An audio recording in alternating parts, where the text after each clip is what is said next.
Sylvain Martel a tous les ingrédients d'un très bon, même d'un excellent chercheur. C'est quelqu'un qui est curieux, qui est imaginatif, qui cherche à innover. Il est persévérant. Ça fait plus de 15 ans qu'il travaille à la mise au point d'une plateforme d'intervention pour le traitement non invasif du cancer. Sylvain a eu l'idée d'utiliser des bactéries qui existaient dans la nature, qui avaient la particularité de suivre un champ magnétique. En utilisant cette bactérie, il arrive à cibler très précisément le largage de médicaments dans la tumeur, ce qui fait qu'on élimine une grande partie des effets secondaires qui sont liés aux thérapies actuelles. On s'est aperçu que la technologie avait une limite. Et là, j'ai dit, pourquoi qu'on ne met pas nos efforts à essayer de contrôler ce que la nature a réussi à faire? Trouver un véhicule, une bactérie qui serait idéale pour nous. Cette bactérie-là, qui est la MC1, est comme parfaite. Sylvain, humblement, disait que c'est une bactérie qui a été créée pour combattre le cancer, mais en fait, il fallait que quelqu'un la trouve. Ça a été lui. Il n'a pas eu peur de sortir des sentiers battus. Ça a été souligné, pas uniquement ici à Poly, mais ça a été souligné à l'international. Donc, son rayonnement est vraiment quelque chose qu'il faut souligner et qui est hors du commun. Habituellement, les microbiologistes, ils ont intéressé qu'est-ce qui se passe à l'intérieur de bactéries. Mais un ingénieur, il regarde des bactéries de l'extérieur.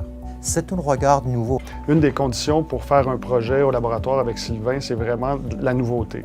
Si ça a déjà été fait quelque part, nous, on le fera pas. Si quelque chose est facile, ça va être déjà fait, donc ça ne nous intéresse pas. Non, ça, on fait pas ça. Nous, on fait quelque chose qui est nouveau.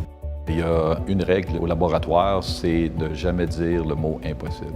Sylvain Martel, c'est un grand visionnaire qui a la capacité d'aller au-delà de sa propre expertise, puis d'aller chercher des expertises à l'extérieur de son domaine et faire des combinaisons assez incroyables. Travailler au laboratoire avec Sylvain Martel, ça demande beaucoup d'autonomie, beaucoup de rigueur aussi. Puis il ne faut pas avoir peur non plus de donner l'heure juste. Si tu veux travailler avec lui, tu dois être autonome. Et par contre, les grandes idées qu'il te donne, et ouvre le chemin. Le rôle principal est de s'assurer qu'on va atteindre l'objectif dans les temps donnés. Et s'ils ont un doute, c'est d'appeler 911 un peu, qui est moi, et qu'on va mettre toutes les ressources possibles pour atteindre les objectifs. Il y a un aspect qu'on oublie de noter, c'est tout l'aspect humain de Sylvain Martel, qui paraît comme ça de l'extérieur assez rigide, mais c'est un homme aux grandes qualités humaines. Mon but ultime, ça serait que des gens puissent profiter de cette technologie-là pour sauver des vies humaines. Toutes mes félicitations pour l'obtention du prix de la recherche et de l'innovation.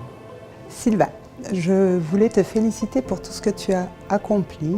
Un grand bravo pour tout ce que tu as fait jusqu'à présent.